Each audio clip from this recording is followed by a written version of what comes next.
परिवार में खुशी का माहौल है, क्योंकि इनके घर एक नए मेहमान का आगमन हुआ है और दाता दयाल ने दया कर उसका नाम पराधुन रखा है। देखते देखते पराधुन बड़ी हो गई है और एक दिन अपने आसपास की भीड़ देखकर अपनी माँ से पूछती है, माँ, ये कौन सी जीव है हमारे चारों तरफ? ये तो हम जैसे नहीं है। बेटा, ये मानव है। ये मानव कौन होते हैं? ये इस धरती के सबसे विकसित जीव होते हैं। सबसे विकसित कैसे? ये तो हमसे भी छोटे हैं। बेटा, ये शरीर में हमसे या कई दूसरे जीवों से बेशक छोटे हैं, लेकिन विकास के क्रम में ये सबसे बड़े प्राणी हैं। माँ, मुझे तुम्हारी बात हजम नहीं हो रही। जब ये शरीर में छोटे हैं तो फिर ये बड़े कैसे हैं? इनके पास जो मन है ना, वह बहुत ज्यादा शक्तिशाली होता है। क्या इनका मन हमारे पैरों से भी अधिक शक्तिशाली होता है? और मुझे बताओ तो इनके शरीर के किस हिस्से को मन कहते हैं? मेरे बच्चे, ये मन कोई बाहरी अंग नहीं है जो तुम्हें दिखा सकूं। ये दिखाई तो नहीं देता है, लेकिन ये मन ही इनके व्यवहार और कार्य को निर्धारित करता है। तो फिर कैसे ये इसका इस्तेमाल करते हैं? इनके मन में कई तरह के आवेग उठते हैं और वे आवेग इन्हें अद्भुत शक्ति देते हैं। किस तरह के आवेग माँ? इन आवेगों से ही मन की पहचान होती है।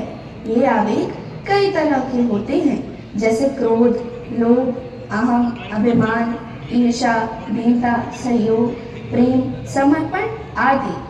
अरे बाप रे, इतने सारे! फिर इनमें सबसे शक्तिशाली कौन सा होता है? ये तो तुमने बड़ा मुश्किल सवाल पूछ लिया। ये तो इनमें से कई इंसानों को भी ज्ञात नहीं होता। ये क्या बात हुई? तुमने तो कहा था कि ये इनका सबसे शक्तिशाली अंग है। फिर इन्हें खुद कैसे इसके बारे में पता नहीं होता? हर किसी के पास अलग तरह का आवेग प्रबल होता है और वह उसे ही अपनी ताकत की तरह इस्तेमाल करता है। उसे दूसरे आवेग की शक्ति का पता ही नहीं होता। लेकिन माँ, तुम्हें पता है क्या कि इनके मन का कौन सा आवेग सबसे शक्तिशाली है?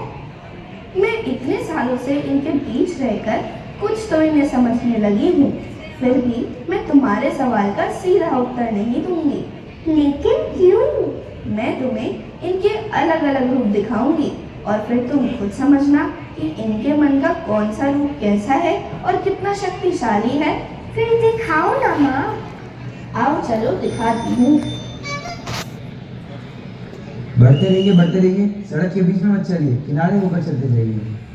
तेजी से चलिए, देखिए सड़क छोड़कर चलिए, गाड़ियों को रास्ता दीजिए। भाई साहब, यहाँ कोई साइकिल नहीं खड़ी करनी है, आगे ले जाइए। अरे भाई साहब, लेट हो रहा है।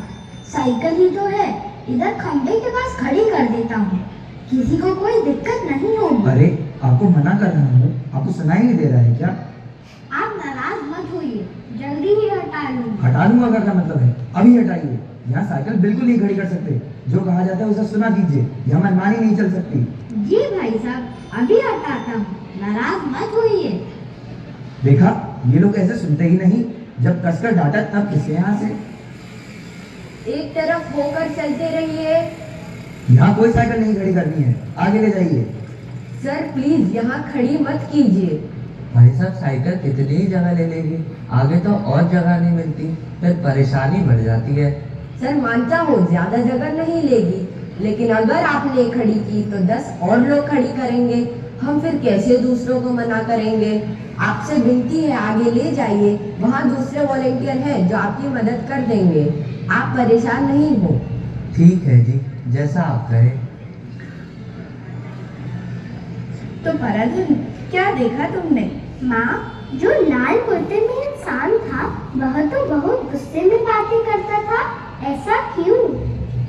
ऐसा इसलिए क्योंकि उसे यह विश्वास है कि कोई काम अगर सहजता से नहीं हो तो गुस्से से हो सकता है। वह क्रोध को अपनी शक्ति समझता है। लेकिन माँ, वही काम सफेद कुर्ते वाले इंसान ने बड़े ही प्यार से कर लिया। फिर क्रोध उसकी शक्ति कैसे हुआ माँ? मेरे बच्चे, तुम तो बहुत समझदार हो गई हो। तुमने जो इतनी जल्दी समझ लिया, उसे तो कई इंसान पूरी उम्र नहीं समझ पाते। क्या नहीं समझ पाते? यही कि क्रोध से अधिक शक्तिशाली दीनता है। कई इंसान दीनता को कमजोरी और क्रोध को शक्ति समझते हैं। लेकिन सफेद कुर्ते वाला इंसान तो कमजोर नहीं दिखा, बल्कि वह तो अधिक मुस्कुराता हुआ और खुश भी दिख रहा था। बिल्कुल सही देखा तुमने। काश यह इंसान भी यह समझ पाता कि क्रोध शक्ति नहीं, कमजोरी है, और दीनता में शक्ति और सुकून दोनों हैं। माँ, ये क्रोध और दीनता तो समझ आ गया। क्या मन के कोई और रूप भी है? बिल्कुल, अभी तो बहुत कुछ सीखना बाकी है तुम्हें। आओ कुछ और दिखाती हूँ। माँ, ये तुम मुझे कहाँ ले जा रही हो?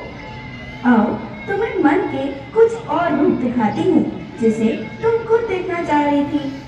आज कौन सा रूप दिखाने वाली हो माँ? गौर से देखो, पीला कुर्ता पहने उस इंसान को। अभी पता चल जाएगा।